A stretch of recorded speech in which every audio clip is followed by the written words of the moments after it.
Good evening, everyone. Welcome along to the SFC interviews here with Gary Crawshaw, the legendary Gary Crawshaw as well. How's things, Gary? Yeah, very well, thank you. I was just saying then before the interview that I'm fully in COVID lockdown. The whole family's got COVID, so my son got it last Monday, and now we all have it. So we're in for another few days yet. So yeah. Luckily, you were saying that you were able to get out and play, play with your son, play football with your son earlier. So at least you managed to, enjoy a bit of that. Yeah, we've been in the garden, kicking the ball over the fence. Him, not me. And annoy some neighbours. yeah. So yeah, he's only 5, but 6, but he's quite into it, and he loves messing around. He doesn't play for a team yet or anything like that, but he's fully into kicking around. So yeah, it's good fun. And we'll go straight into it really. And when you signed for the club, it was the 93-94 season. Can you remember much about the conversations you had with the manager and how it all came about, or not really? Not sure how much I should really talk about that. No. I came from Hendon. Yeah. In fact, Peter Taylor was in charge at Hendon, who obviously went on to manage Stevenage. But Victor Green was the chairman at Hendon, so there were some conversations, and I and Simon Clark went to ended up at Stevenage, shall we say? So okay, it was a unusual situation, let's say. And then obviously, go on, mate, carry on. No, just obviously Victor Green went on to become the Stevenage chairman. So it was I think it was at Christmas time. I mean, Hendon, we've been doing okay actually at Hendon.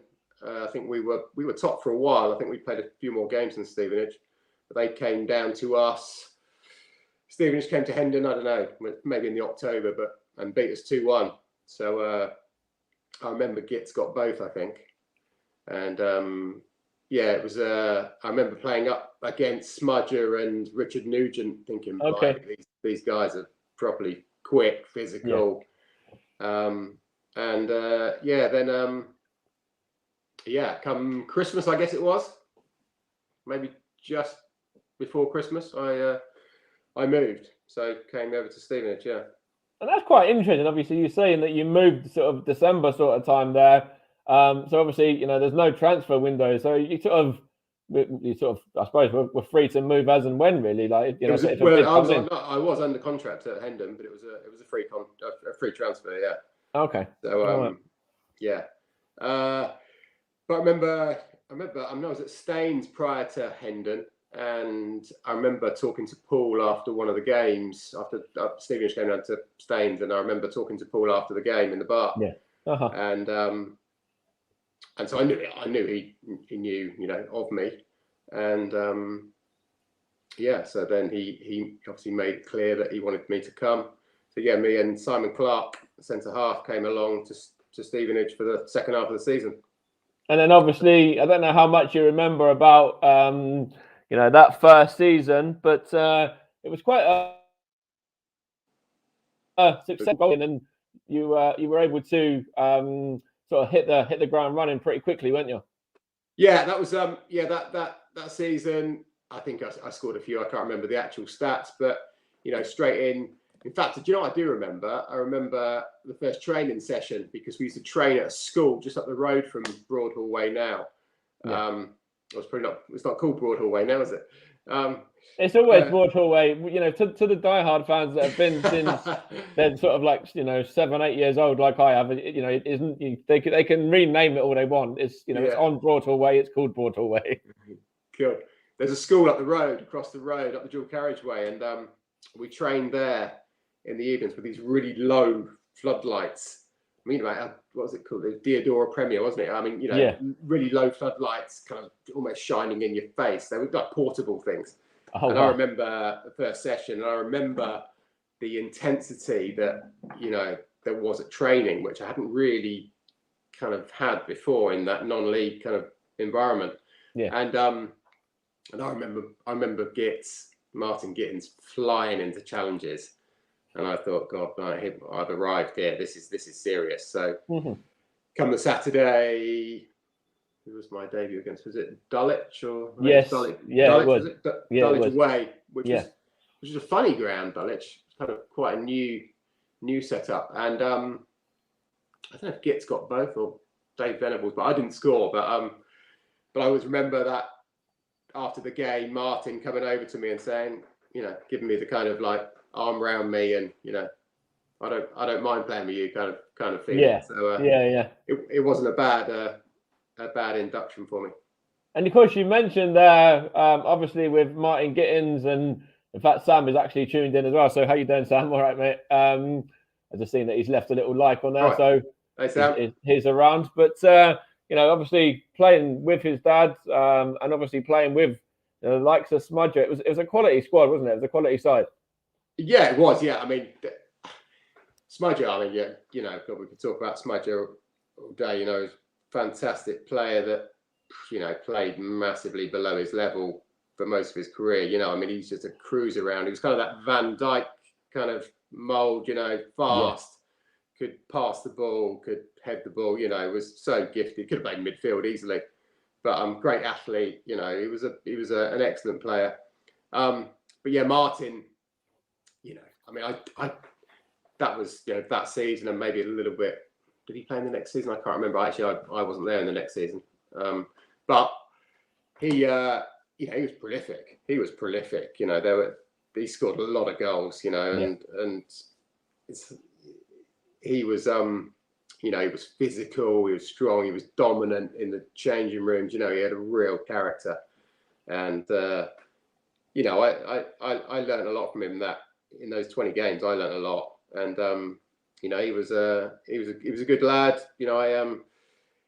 I enjoyed playing with him and training with him. He was intense to train with, but a great lad. We had some good fun, and it was great. It's obviously really sad what's happening at the moment, but it's also amazing to see how everyone's rallied around and come together for him and his family. Sam's a lovely lad. I didn't know him before the game for Martin, and it's whilst obviously really sad, and it was really nice to see his family meet his Martin's ex-wife again, but Sam's mum, and obviously it brought all the players back together, which which is always really nice for us as well.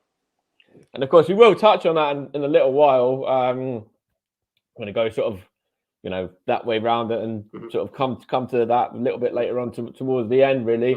So we touched on obviously your first season at the club there, and then obviously the second season, or when you came back to the club, because obviously you were there for a while, then you left, and then you came back again. So that season, obviously we started well when went on a very good run, didn't we, as well? And we got to the FA Cup. Was it the first round against Hereford, who were league at that time? That was in that was what was that? That was 95, 96, wasn't it? So 94, 95, I went off around the world for some travels. Went to Australia, and I'd played quite a lot of football, so I went off and relaxed a bit, shall we say. Went to Australia and America and stuff, and worked some holiday resorts in Greece and stuff, which was good fun. And then in 95, 96 was conference winning year, wasn't it? Yeah, so that was something. It was an amazing year. I mean, obviously Barry was on top form, and in fact we had a lot of strength, a lot of different attacking options. Sure, Marshall, Dave Venables. There was a lot of decent players. Corey, of course, Corey. Yeah, Corey was there as well. Corey and Corey was flying. Obviously, you said about Baz. Trebs. Yeah, Neil. Back in that season. There was a lot of different attacking options, and of course, with Soji, and I suppose the backbone of the team was really strong. With Des and Richard in goal, from Smudger and Effie. Yeah. Paul Barracliff, and Steve Berry. Steve Berry in midfield, Steve Berry's a really good player. He was at the back end of his career, but he brought a lot of experience to that team. And obviously Paul Barracliff, I think they both played, pretty much every game. And then with Robbie Muchell, was it, and Kenny Webster, you know, really good fullbacks with good delivery. And then, you know, with the attacking options that I talked about, you know, there was a lot of goals in that team. And obviously Barry was prolific, wasn't he? And it just, you know, you could see him. It was interesting actually watching him come through, because, you know, how we picked him up and kind of him coming in and then watching him develop, and, you know, his physicality and his kind of athleticism was just phenomenal in that league. You know, he just did you always know that he was going to go on and be kind of the kind of player that he was, you know, go and play Premier League and internationally? Well, I don't know if I knew back then, you know, it was going to be that good, but he was certainly outstanding. I knew he'd go on to be professional. Yeah. But you could certainly tell. I mean, he was so confident as well, you know, confident in his own ability and quick, you know, and the body strength holding players off. You could certainly tell that he was a lot better than us, put it that way. But yeah, it was a really interesting season. Yes, and you mentioned Hereford, which was it was, you know, the FA Cup was a new thing to me. You know, I'd only been in non-league for a few seasons, so I hadn't really got a taste of the FA Cup. Yeah. And you know, that was, and you know, for many years became an amazing experience to play in those FA Cups and FA trophies. You know, it was an amazing experience. And Hereford away was you say first round? That was first round, wasn't it? Proper. First proper round. Yeah.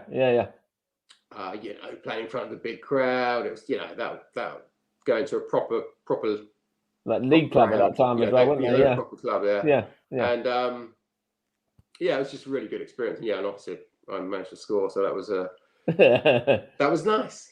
When you scored, you remember them even more fondly. Of course. Yeah. So, but then obviously, you know, I was just going to say, you know, you mentioned there about the FA Cup. That was the first, you know, season in the FA Cup, and of course, you know, you touched on obviously the promotion as well. When as players, you know, obviously you're doing your job, you're going out there, you're getting your results and everything that you needed to do, and then it's sort of in the lap of the gods, wasn't it? Really, the fact obviously that we weren't allowed to go up. But I'm sure it was just a bit of a kick in the teeth. Obviously, you know, you doing your part and the rest of the lads doing their part as well. Yeah, it's really frustrating. I mean, you know, on the back of the high of actually winning the league, you know, you go through all that, you know, the celebrating and the relief that you've done it and all those kind of emotions that came with it, the partying and all the, you know, we've done this. And then obviously in the back of our heads, we knew that this thing was hanging over us, that the ground wasn't ready. Was it Christmas? I think it had to be ready by Christmas, and it wasn't ready. Right. So you know, there were obviously different rumours flying around. We didn't know whether we were going to be allowed in or not. But you know, that's still now really one of my few regrets, that you know I didn't get to play league football when, you know, I probably would have. You know, so it was frustrating. But you know, I guess in these things, you know, especially, you know, with that dressing room, we moved on as quickly as we could, I guess. And of course, you know, you said about there might, you know, maybe a bit of a frustration not being allowed to, you know, go up and sort of test yourself in the league. With that squad, you know, we would have certainly held our own in that division as well, and maybe even pushed on and gone on. You know, a lot of league clubs who are in League Two are in the conference, and then go on there and rise up to the League One, as Stevenage did. Yeah. We could be in the next Wimbledon. Yeah. All the way, yeah. We, I think, yes, it was a very good squad. I think we'd have done fairly well in what was then Division 4, I guess. Division 3, wasn't it? Yeah. Oh, was it 3? Sorry, 3. Yeah, Premiership. Yeah. I'm getting I'm old. So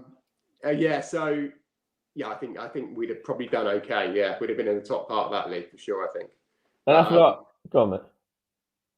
Pardon? No, I was just going to say, like, obviously, that's what Stevenage did as well. And it would have just been nice to do it, you know, that much earlier. It would have been, you know, we've been in the Football League for 10 years. It could have been double that. Yeah, absolutely. Yeah. It's interesting, isn't it? I mean, you know, just one kind of decision and or one law, and it goes against you, and that's it for how long was it? When did they actually go up? 2011, I think it was 2011, wow. 2012, so 2010, 2011, something like that. Yeah. Nearly 15 years of you know, what might have been. Mm-hmm. But yeah, it was it was bitterly disappointing, but you know, I mean, you just have to get on with it. You know, you have to deal with it, and we went on. I think, you know, I think in retrospect, our ground did get improved. You know, we did make a lot of improvements, and you know, when I first came to the club, you know, the bar was like a terrapin. You know, it was a you know, classic Do you remember that? Like a classic non-league ground. And there weren't many nice non-league grounds. You know, maybe Kingstonian, if I remember rightly, was quite a nice new setup.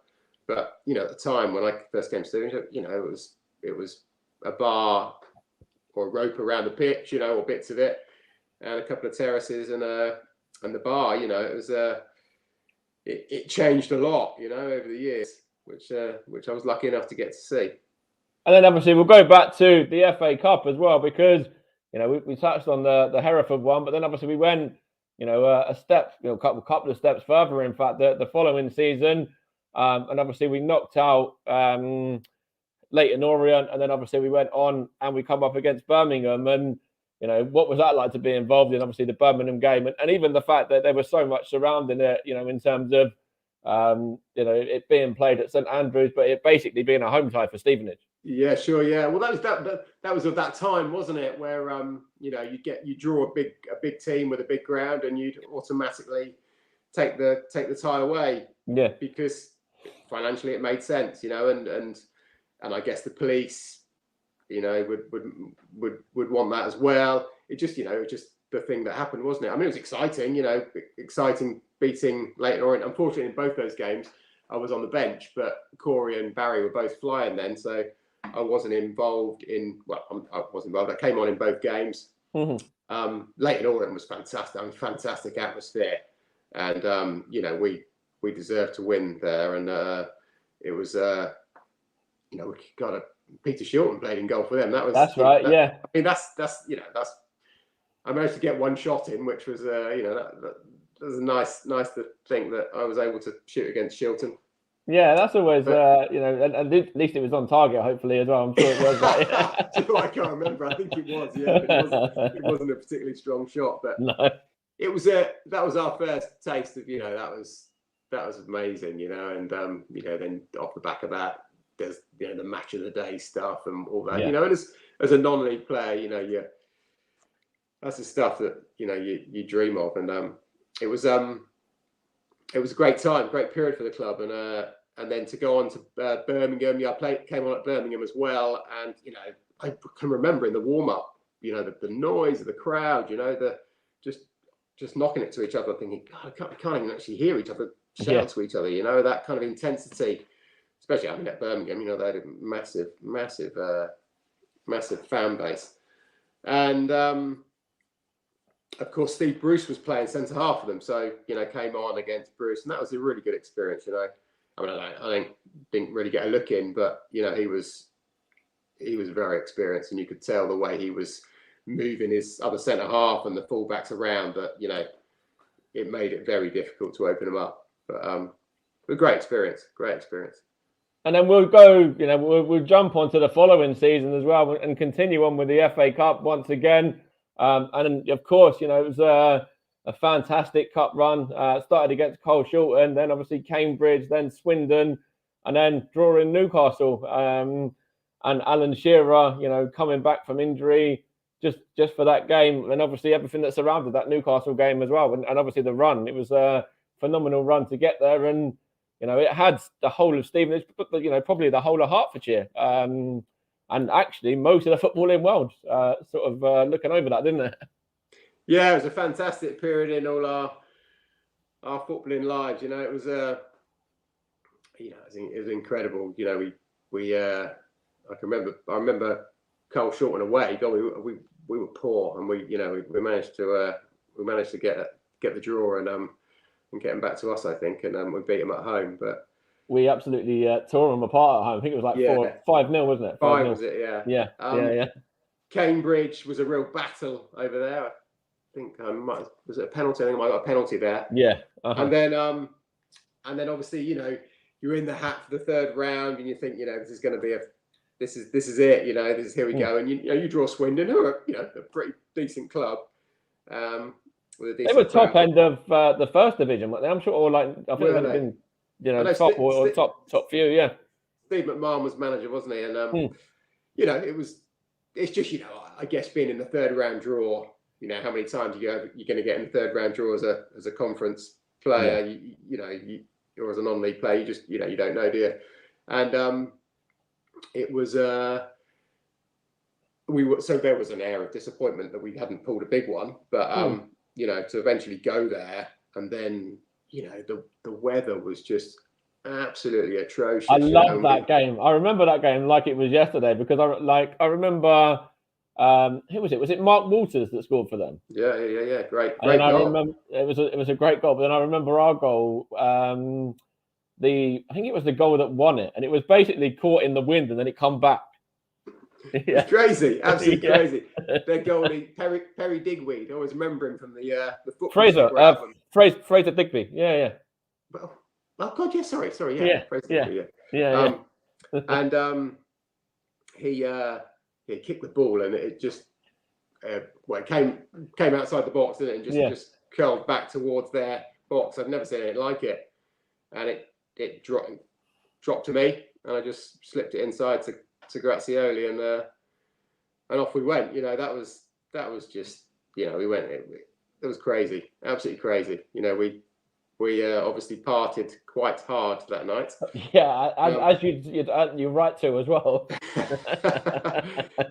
So yeah, that was an incredible experience. And then of course, you get into the fourth round draw, and you're like, God, we've got to pull a big one. To pull a big one. Yeah. And I can remember sitting with my mates at home, and in the old FA Cup draw, they used to put all the big teams up in the corner with their numbers. Mm-hmm. Yeah. And and when we drew, and my God, we were jumping up and down in the lounge, hugging. It was amazing feeling. And then of course to actually, oh God, the media scrum that surrounded the whole media thing, but then the whole build-up as well about Newcastle wanting to change the game, and the whole thing about coming out after the game as well with the whole match ball, Kenny Dalglish's sponsored match ball thing. All of that, it was just the whole thing was a great story, wasn't it? You can't make it up, can you? I mean we were all really naive with the press. They said that we disrespected them, and maybe to a certain degree we did, but we certainly didn't mean to. We were all really naive, and we were just probably really excited about the situation and how the media were suddenly interested in Stevenage. So it was an unbelievable experience, but our first experience of it. With Birmingham, it wasn't. There wasn't all that hype. And it just. It was incredible. You couldn't. The phone was going mental. I had some incredible experiences. I spent a day with the Mark Irwin, the Sun reporter. Double spread in the sun. Just crazy stuff that you just. I remember that, and I remember the Robin Trott sort of piece as well. Yeah. I know what you're going to say. Yeah. I think I was late to training that night, and I missed all that.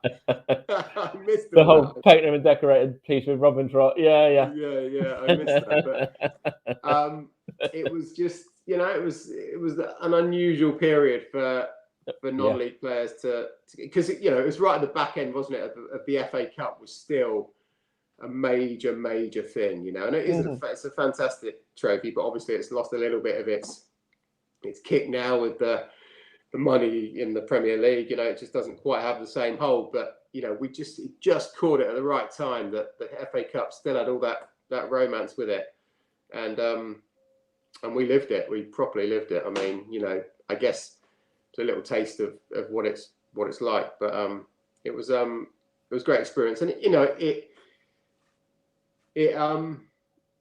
when you live that. When you live that together, it just creates a bond. There's just amazing feelings that come and see the lads a couple of months ago for Martin's game. Just straight back into that kind of dressing room. There's a sense. I mean, actually, we had a 20 reunion for the Newcastle game. Yes. And just straight back in. There's you go through things that you wouldn't ordinarily do. So there's I guess a bond that's formed, which was it's amazing, really. It's just a incredible period, 3 months really, I guess, of I dined out on it for a little bit longer than that, but it was certainly an incredible memory.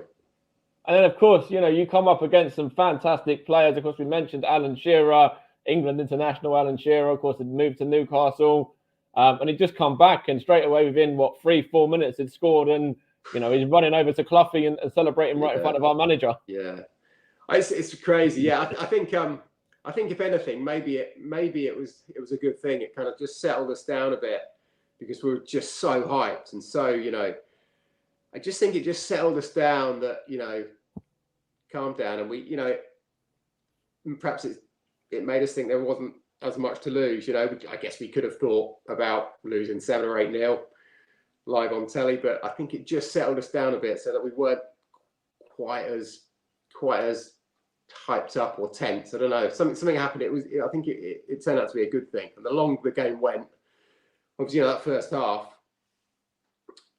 we had some chances, and that we could have easily come in 3-1 up, 2-1 up. Definitely.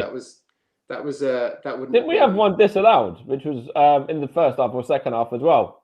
Yeah, I think it was Gratz. Gratz had one disallowed. Hislop turned one round the post from me. Yeah. From the edge of the box, but I think Trebs headed one just over the bar. Oh no, Hislop saved it actually. He tipped it over the bar. So okay. Trebs had a good header. Grazzi just offside. Some just offside. Yeah. But when I thought about the game, I thought after the game, you're like, that we dominated that first half. Yeah. And we used to play with intensity. In fact, I say to people now, and maybe I've lost touch of the game probably a little bit, but Cloughie was ahead of his time. We used to play quite a high press, as they call it now. We used to do a lot of chasing the ball, and he used to talk about. And I know he had a lot of influence from Arsene Wenger and Arsenal and stuff towards the end. But he used to talk about stats of winning the ball close to their goal.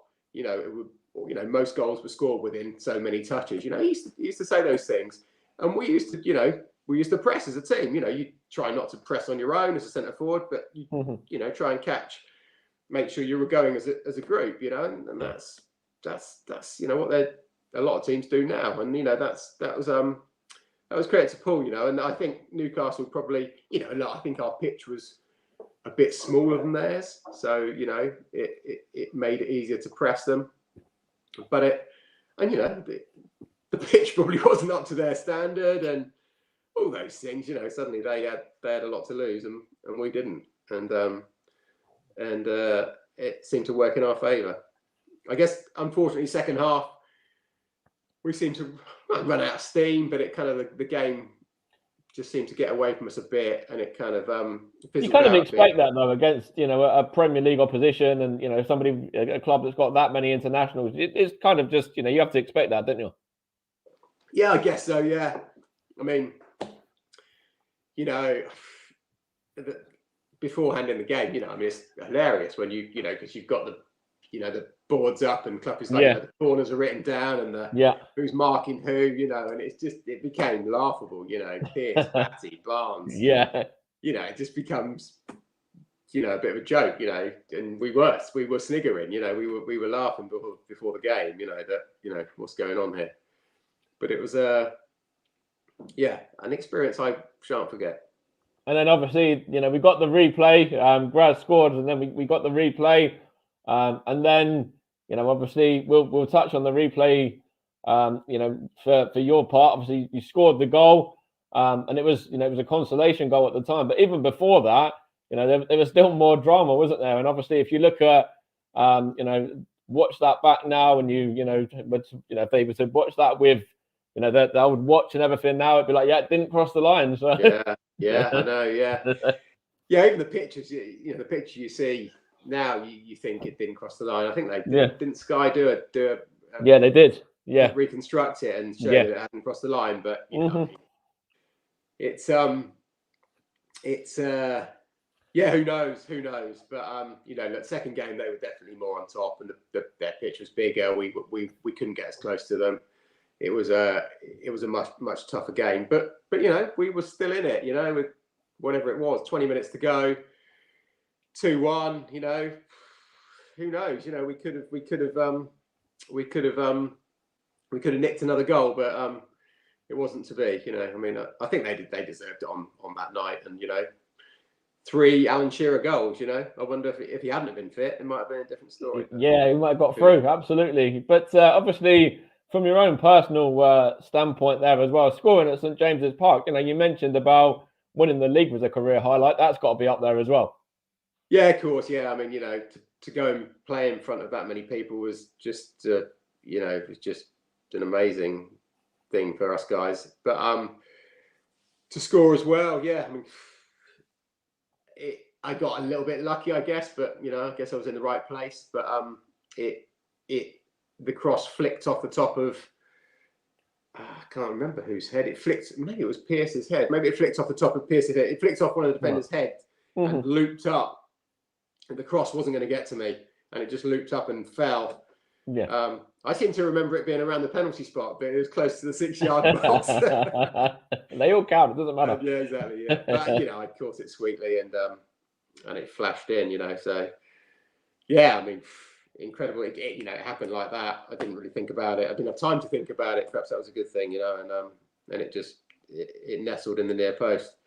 So yeah, and you know, and then you're like, wow, this is happening. You know, this could be happening. Unfortunately, the Stevenage fans were at the other end, so it was a long way at St James's As Park. you said, they're all in the top corner. Yeah, yeah, all in the top corner. Yeah. I mean, I was saying to you, you know, that obviously my parents were up in the stand, and I think I had 17 or 18, maybe more, mates up there.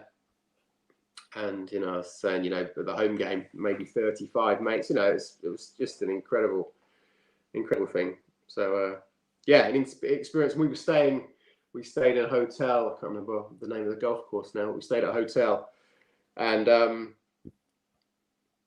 you know, all that whole experience of, you know, we got a police escort down in the coach and all that stuff, you know, as a conference player, you are just, you know, loving it. It's surreal. It's, you know, as a conference player, but you're a conference player that's got another job at that time because you're only part-time as well. So you're working your day job, like, and then obviously you're getting your time off your daytime job to play against Newcastle, like. Yeah.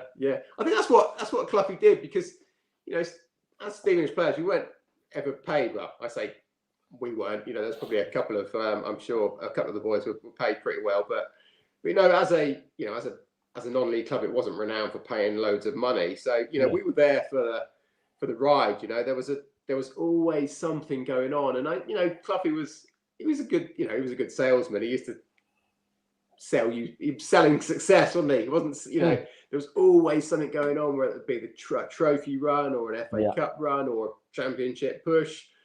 But you know, and the ground was being developed, and there's bigger crowds. You know, that was a good thing about Stevenage. You know, they're too far from Tottenham and Arsenal.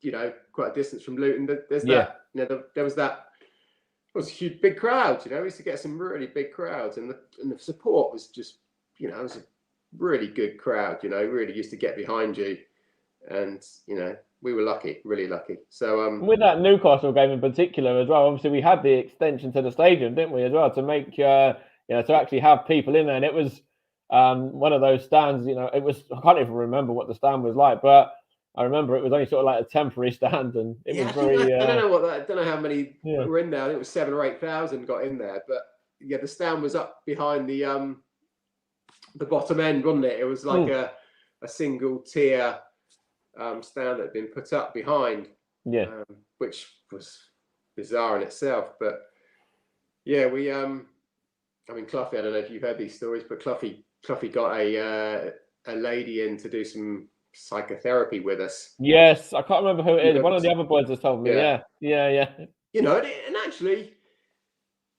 it did. You know, it made sense. You know, that the thought that they had not very much to lose, they had a lot to lose, and we didn't have much to lose. And there's a great she used an analogy that, breaking your shoelace when you're tying it, instead of going, oh, F in hell, you'd go, I love it, just to change the psychology around what was happening. And there's footage of Steve Perkins in the wall, and you can see him mouthing, I love it, I love it. I love that. I love to like. So if I was to watch the YouTube or whatever back, you'd be able to see it on there, yeah. You can probably see it, yeah. It's, okay. But it just shows, that we definitely took it on board, and I think it did help, or it distracted or something. But obviously something worked, because we turned up. Put it that way, we turned up on that day. So yeah. Absolutely. And from your own personal, standpoint, we touched on obviously the goal, but goal and assists, over 2 games against Newcastle, you couldn't get any better than that. Yeah, no, it was incredible. Especially the first half at home, was obviously involved in a lot of the build-up play, and to take the corner for Gratz to score. Just those experiences, the pitch invasion at the end, all that stuff. I stayed up. I went back. I lived in Tame at the time with my mates. Went back to the local pub in Tame. One of the boys driving me, and then we drove back to Stevenage at midnight or something, and then we drove down to London on the bus down to the big breakfast. Yes, I remember that, and I remember obviously the National Lottery and all of that as well. I mean, crazy, crazy. Yeah, Noel's house party, and that's that's just crazy. And it was an amazing experience, obviously, and just one that I cherish. And obviously, you were invited back for the, when Stevenage drew Newcastle, weren't you, as well? There was a whole group of you that were invited back, and I'm sure to, be there to see the two sides meet again, and even for Stevenage to win as well in the way that we did. It was, I'm sure, and even the fact, you were all marched round at half time, you were all brought round, and just to get that reception and to hear that, roar from the crowd again, Yeah, it's nice, isn't it? Nice. It's always nice to go back to Stevenage. Clive's still there, Clive Avery, fantastic guy. Got Janice, who was kind of admin when we were there. She was a lovely lady, and it was just some really just a really nice club, really nice club to be around, and I've thankfully always been welcome back there, and it's been a big part. I talk about the dressing room was just a great dressing room all the way through. From early days of, I don't know if you remember, like Tony Joyce. You might not remember those names, but early days. No, it's probably a little bit before Joyce, me. Yeah, and, obviously Dave Venables with Gitz and Smudger and Kenny Webster. And it just was. And Brian Steen came down. Actually, Brian Steen. Came down I remember Darren. I think one of Darren's that's actually in the chat. Who's a steward. He said, he said to me to try and get Brian to come on at some point. But yeah, I'll have to try and see if I can. Yeah. Yeah, do. Yeah. I mean, he's great. I mean, I was at Luton with him when I was a kid there. So he's a lovely guy, and he was a great finisher, great player, really great player. Great understanding of space, and just a lovely touch. But those the dressing rooms that I played in all across those years, those 5 years, they were great dressing rooms, and there were no cliques. I mean, I guess that was down to Cloughie and Paul Peterson. There was a togetherness that was just that I didn't experience anywhere else for that period of time. I was lucky in that dressing room was a really good bunch of lads. And obviously we touched on some of the players that you played with, but obviously we haven't really touched on Cloughie and Paul Peterson as well. What were they like, and what did you sort of learn off of them?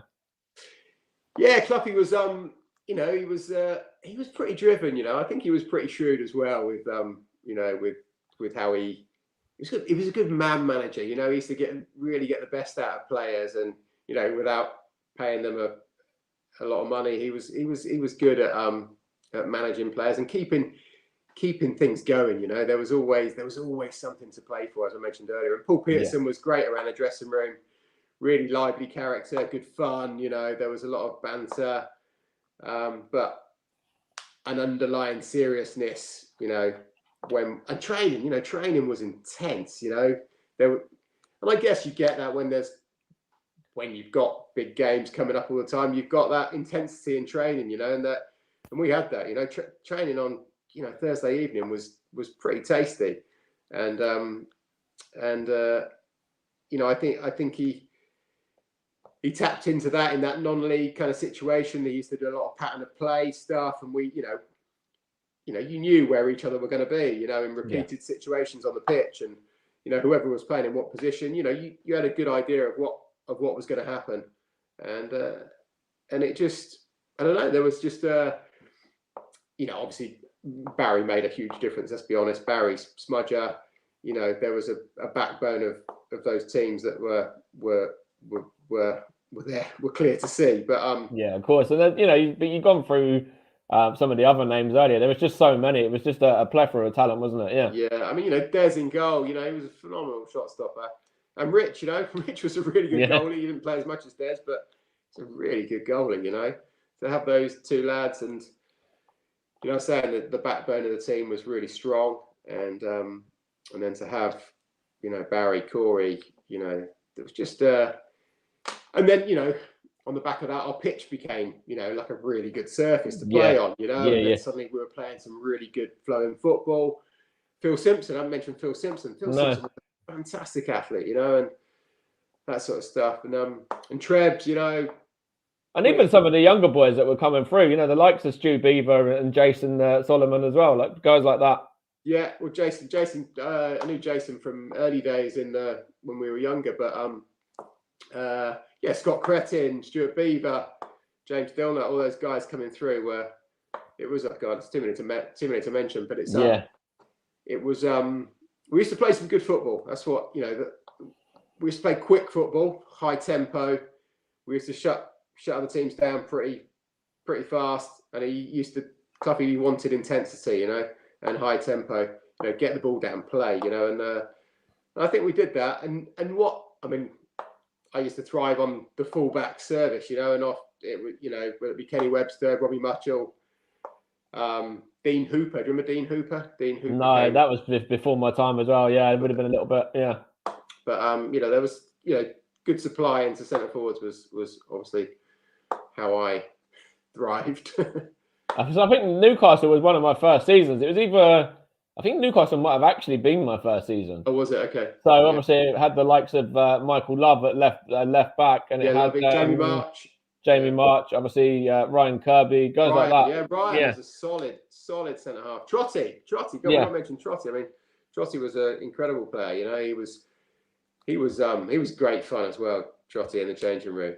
He still is good fun. What we're saying, you know. I spoke to him. I spoke to him already. Yeah, he's great lad, Trotty. Yeah.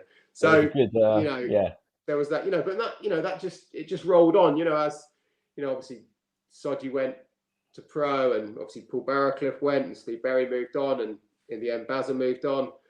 You know, they were replaced by similar characters in a dressing room that just remained, you know, buoyant and kind of like, you know, this intensity, but with a really good sense of togetherness. Okay, and then we've just got probably a couple more points I wanted to make, and obviously, you know, we touched on the replay, the replay against Newcastle, and then the game obviously when Stevenage beat Newcastle as well, and that was the rise really for Stevenage, wasn't it? It was the rise up through the leagues as well, winning the conference, you know, having those cup runs, and then going through, you know, and going up into League Two, winning the playoffs in League Two, getting to the League One playoffs. And you know, you can probably look back at, you know, at your sort of era and say, you know, that's pretty much where it started. Well, I was really lucky to be involved in the 5 years I was there. You know, it was I was really lucky to, you know, I've said, you know, there was always something going on. It was really nice. I'm sure that let's not forget, Git scored a lot of goals before before certainly before I was there. But those seasons before where Venables and Gitz were, Dave Venables and Martin Gitz were scoring a lot of goals, and I don't know how long Cloughie was there before I came, but they obviously put the foundations in, and I was lucky enough to be there through that period of time where there was a lot of change, and it was great. It was great to be involved in, and good that Stevenage have taken it on now and are now a professional club. I obviously always look out for their result of the weekend, and I must come back over. Actually, I haven't actually been to a game for a while, so it'd be nice to come over. And it sounds like hopefully we're going to get this Martin's game on again in May. Yeah. So that would be good. So we'll kind of end it with that, obviously, about talk about Martin a little bit there. Obviously, we had the game originally in September, and obviously, you scored in that game as well. We won't, forget to mention that, because I remember it Thanks coming for out mentioning that. Yeah, good. I remember the fact that you scored the goal, but tell us about that, and were you always straight away when you got the phone call or the message, you're always going to be taking part in that? Oh, without a doubt, yeah. Trebs. I mean, Trebs has been. We should give a shout out to Trebs because he's been amazing throughout this. He's organised a lot of this, and Sam as well. Sam, Martin's son, has been amazing, and it was really good to come on that day, and there were people like Mark Luckett that I didn't really know. I know he's been in the club for a while, but what a great lad, and obviously Sam himself and Dave Noble I didn't really know, and getting to know those guys, and yeah, of course, as soon as I got the call, I was like, yeah, of course I'll be there. Yeah, I mean, I didn't know what had been happening with Martin, and it was obviously I was going to be there. It was it was bloody hot on the day, and I remember it very well. I was there. I remember it because it was over my birthday weekend. It was actually, we had Swindon on the Saturday. Oh, right. And we drew. I think we drew like 1-1 or whatever at Broadway at home. And then on the Sunday, there was quite a few of us that went. It was me, my dad, my brother, my mum, and my sister, and my sister's partner. So there was a few of us that went. Yeah. Oh, amazing! Yeah, no, it was great. It was a great day. It was pretty nerve-wracking, actually. Yeah. We haven't played in front of a big crowd like that for quite a long time, and it was you never know what your legs are going to do. I mean, I've maintained some fitness, but when you start sprinting around, it's a whole different kind of fitness, and it was pretty exhausting. And of course, what happened was to Glenn Creaser was at half time. Yeah. Shocking. I was at Wickham with Glenn. I was there for half a season at Wickham when I dropped down from Luton, and it was interesting actually because he was probably the first person that. So I travelled away with the first team once when they were in the conference. Yeah. And I remember Glenn Creaser in the bar on the Friday night. And it was that era. The Barry Fry, Martin O'Neill days where those lads used to drink on a Friday night, and as long as you turn up on a Saturday and do the job, no one kind of blinks an eyelid. And I remember Glyn sat there, having several pints with a big cigar. Oh wow! And he must have been 28 then, and I don't know, maybe he was older than that actually at Wickham. He was captain at Wickham. Yeah. And then he's been manager of Aylesbury. And, yes. And of course, I went on to play at Aylesbury, so and my mate's assistant manager at Aylesbury now. So I did go over and got to meet him again then, and obviously then he came on and in that first half at Martin's game, and I don't think anyone knew that he already had had a few heart issues, shall we say? Yeah. Okay. And, it was really scary, and it was really quite upsetting for a lot of the players, and I mean, God, some of their players are known for the best part of 40, 50 years, and it was pretty scary. So thankfully he was all right, and he is all right. So that was great. So we can get it on again. Absolutely. So obviously you're looking to go again in May, as you said there. at the end of the season. And yeah, obviously, you touched on obviously the previous game there, and then obviously there was the golf events as well. So did you take part in all of the events? Were you kind of involved in all of it, really? Or do you know what? I didn't play in the golf events. I would have loved to play in the golf events, but I'm self-employed and I couldn't do everything. Yeah, no, I mean, just look, last word on Martin, just really sad situation. And, he was a phenomenal player and a great bloke. So, and still is. So, his family have been an absolute credit. Sam's been an amazing seeing. He's a confident lad and he's been good. And as I said, Trebs has been, it really, fair play to Trebs for organising it all and doing what he's done. And there was a massive, you touched on the crowd there as well. It was like a fantastic attendance. It was an excellent crowd. And, I remember talking to Sam and talking to Neil about it and talking to Effie about it as well. When I spoke to Effie on one of these interviews I did with Effie and some of the boys that were playing and involved in it. And, as soon as I knew what was going on and everything like that, I was like, right, I'm going to be there. And I was true to my word. And I'll tell you now, May, I'll be there again. Ah, it's brilliant. Yeah. Yeah, no, it's excellent. I mean, I guess, because Stevenage are in the league now and stuff, you don't, I guess modern day fans don't necessarily look back so much, do they? But, he was a top player, non-league player. There aren't many players, that score that many goals in any standard of football, but to do it all for one club was just incredible. The only other name I can think of is Cliff Hercules. I don't know if you've heard of that name. He played rings a bell vaguely, yeah. He played at Ellsbury United, but a similar kind of centre forward, same as Martin. Big, strong, scored a lot of goals. But, there you go.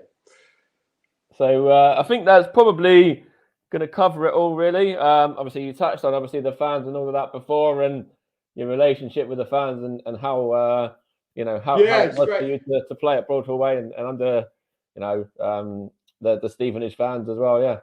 Yeah, I feel really privileged to have played in those seasons. As I touched on, there was a lot going on, so it was a great place to be and a great place to be around. And the fans were a massive part. When you think about on the first few games, there were probably hundreds at Broadway to playing in front of the 96-97 season when we were up with, was it Macclesfield and Kidderminster going for the title. That run-in was just, we'd done really well in the FA Trophy and, we'd done well in the Cup. So, we had a backlog of games and it was, God knows, I don't know, 5,000-6,000 there. It was just amazing. Top support, really top support. But, and just a joy to be part of it, really. And of course, it's always been, a very community-based club, Stevenage, as well, in terms of, even going back to the pandemic and the whole COVID situation, where the club were, straight out there and they were straight offering their services as well, which was fantastic. And it's, nothing short of you'd expect from Stevenage as well. Yeah, no, it's obviously been a very tough time for a lot of people, and that's great that I didn't know that. But if the football club are out in the community, that's fantastic. And they've always been good with youth as well. I remember it was the FCO scheme, wasn't it? I mean, early days when Trebs was involved with that. They've always tried to bring players through, which obviously is the way to do it for smaller clubs. And either. That's how obviously George Boyd came through. That's how Ben Wilmot came through. Obviously, Rich's son. Yeah, I know. Yeah, mate, he's done really well, hasn't he? I mean, because I haven't seen Rich for, don't know, 20 years up to Martin's game. I didn't even know. I mean, I guess I knew Ben when he was a few years old on the sidelines. So to see him go on to play. Who did he originally sign for? Was he at Watford or? Yeah, Watford originally, and then he went on on loan to. Did he go on loan to somewhere in Italy, and then he went back to Watford, and then went to Stoke, and he went to Swansea. He's been around a bit on loan, yeah. Yeah, I mean, fantastic. It must be great for Rich. I didn't really talk to him that much about it, but it must be fantastic for him to be driving around the country, watching his son play. Must be an amazing experience. And I think we'll end it with just one more thing really, and that's obviously regarding your boy as well. You said about you got a young boy there as well. I suppose that's the dream, maybe 15, for 12, 15 years, that'd be you, but going around following your boy wherever he'll hopefully go in and play. It would be fantastic if he decides to play football, but my daughter, she's fully into her sport as well, so it would be nice if either of them play any team sport. I'll be delighted, and if I can go and watch, that would be great. But of course, yeah, it'd be nice if it was a round ball. My boy tends to go, we go down to Decathlon, and he constantly grabs a rugby ball in American football. Oh, okay. The wrong shape. It's the wrong shape. But no, we obviously we do play football, and he's 6. Who knows? But I will, follow with interest. All right, and hopefully we can get you down at the Lamex or Broadhall Way. We'll refer to it as Broadhall Way. Yeah, exactly. That's Phil. That's Mr. Wallace that's going to rename the stadium. You can blame him. I actually did. I went to Borough Wood actually on loan when I was travelling around the world. I came back for a few months and went to Borough Wood. So I was Phil was chairman at Borough Wood then with Bob Makin was manager. Yes, Bob's still is at Stevenage. He's been around at Stevenage for some time. I think he was there when in that time, the Newcastle time, or just after. Yeah. Nice guy, Bob. Nice guy. I don't know Phil that well, but Bob's a very nice guy. But yeah, we'll say Broadhall Way because that's what we know it as. Yes, I will. Actually, Clive did say to me, I spoke to Clive. I don't know when I spoke to him on the phone recently, but he did say that I might come over at Easter anyway. I might come over for a game. Who you got at Easter? Can't think, but what Easter? What Easter Monday? Easter Friday? What? I'm not sure. He said one of the Easter games was home. And, and maybe talked about getting me over for that. So might come over with the family. That'd be really that'd be really cool. I don't know who it is, and I don't want to sit here and look now and try and scroll down and find it. But for the home game over the Friday or over that weekend on the Monday, Well, let's hope Stevenage are safe, for the next season. That'd be good. And of course, the club have started to pick up in recent weeks. Obviously, it was a point at the weekend. You can look at it as a decent point if you want to, but from 2-0 up and 3-1 up, it's a little bit hard to take at times. Yeah. But then obviously, under Paul Tisdale now, I think as fans, I'd have taken it, and I'm sure the majority of fans would have taken it. 4 points from those 2 games. Going into another home game tomorrow night against Crawley. Okay. Yeah. Well, hopefully another few points and a bit closer to safety. But yeah. So anyway, Nice one. Cheers, Gaz. Thanks, mate. Well, thank you very much for having me on. What's up, man? Nah, it's been an absolute pleasure, Gaz, and all the best with your recovery. Hopefully you're COVID-free soon. I'll be fine. It's a lot worse off with me. Thank you. Cheers, mate. Nice one. See ya. Bye, mate. Bye.